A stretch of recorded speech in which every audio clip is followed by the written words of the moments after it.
শাহেনশাহর কোম্পানির registration number নিয়ে পারি যে ফাইনালে উঠেছে সেটা আবার জেনে ফেলবে রিয়া। বিস্তারিত জানতে সম্পূর্ণ ভিডিওটি দেখতে থাকুন। আসসালামু আলাইকুম প্রিয় দর্শক, সবার কি অবস্থা? হাজির হয়ে গেলাম দীপ্ত টিভির নিবেদিত দেনা পাওনা নাটকের 171তম পর্বে কী সব ঘটতে চলছে তার অগ্রিম খবর নিয়ে। এই পর্বে আপনারা দেখতে পারবেন রিয়াকে দেখা যাবে সে শাহেনশাহর অফিসে গিয়ে শাহেনশাহকে অনেক রিকোয়েস্ট করবে যাতে করে শাহেনশাহ যেন বলে যে শাহেনশাহ পারির এমন কি উপকার করেছে যাতে করে পারি টিভির সামনে শাহেনশাহর নাম নিয়েছে। আর এই কথা শুনে শাহেনশাহ বলবে, আমি পারির এমন কোনো উপকারই করিনি, আসলে পারি তো হচ্ছে বিনয় কোয়ালিটির লোক, আর এর জন্যই পারি একটু বাড়িয়ে বাড়িয়ে বলেছে। তখন রিয়াকে দেখা যাবে সে ব্যাপারটি বের করবার ট্রাই করবে। রিয়া বলবে, না, এখানে অবশ্যই কোনো একটা কিন্তু রয়েছে, কিন্তু যদি না থাকে তাহলে কেনই বা টিভির সামনে আপনার নামটি বলবে। তখন শাহেনশাহ বলবে, আপনি কেন বিশ্বাস করছেন না? আমি তো বলেছি যে আমি পারির এমন কোনো উপকার করিনি। আর তারা যখন এই ধরনের কথা বলতে থাকবে তখন শাহেনশাহর যে কর্মচারী রয়েছে তাকে দেখা যাবে সে হুট করে রুমের মধ্যে ঢুকে যাবে এবং শাহেনশাহর কর্মচারী বলবে, কী ব্যাপার বস, আপনি এখনও কেন বসে আছেন? আমি তো মাইক টেক অলরেডি রেডি করে রেখেছি, তাড়াতাড়ি বের হন। পারি যে ফাইনালে গিয়েছে এটা তো সব এলাকাবাসীদের জানাতে হবে।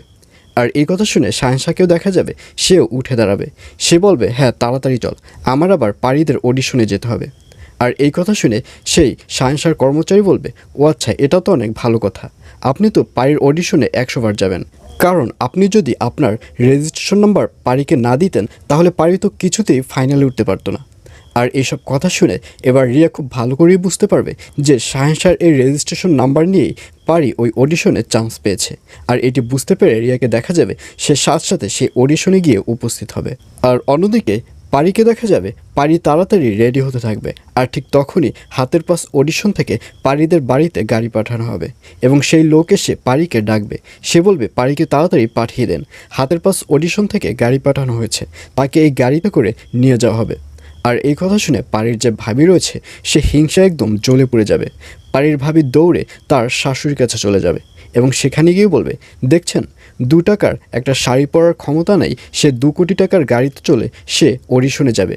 আমরা কিভাবে ইরফানের সামনে মুখ দেখাবো? এই পারি যদি 1 কোটি টাকা জিতেই যায় তাহলে এই পারি তো পারির শ্বশুরকে জেল থেকে ছাড়িয়ে আনবে, ওখানে তো আমাদের কোনো ক্রেডিটই থাকবে না। এখনও যদি আমরা চুপ করে থাকি তাহলে কিন্তু সব ক্রেডিট পারিয়ে নিয়ে যাবে। আমাদের এই মুহূর্তেই যত স্বর্ণগহনা রয়েছে সব কিছু বিক্রি করে আমার শ্বশুরকে ছাড়ানো উচিত। আর এই কথা শুনে এবার ইরফানের মা অর্থাৎ পারির শাশুড়ি বলবে, হ্যাঁ তুমি একদম ঠিক কথাই বলেছ, এখনই হচ্ছে মোক্ষম সময়, তুমি এখনই সব গহনাগুলো বিক্রি করে টাকা নিয়ে আসো। আর এই কথা বলে ইরফানের মাকে দেখা যাবে সে গহনার যে বক্স রয়েছে সেই বক্সের চাবি ইরফানের ভাবির হাতে দিবে এবং ইরফানের ভাবি তাড়াতাড়ি করে সেই বক্স খুলে যত গহনা রয়েছে সব কিছু নিয়ে পালিয়ে যাবে। আর এছাড়াও থাকবে আশ্চর্য সকল ঘটনা। সুতরাং সবাইকে দেনা পাওনা নাটকের আগামী পর্ব দেখার আমন্ত্রণ রইল।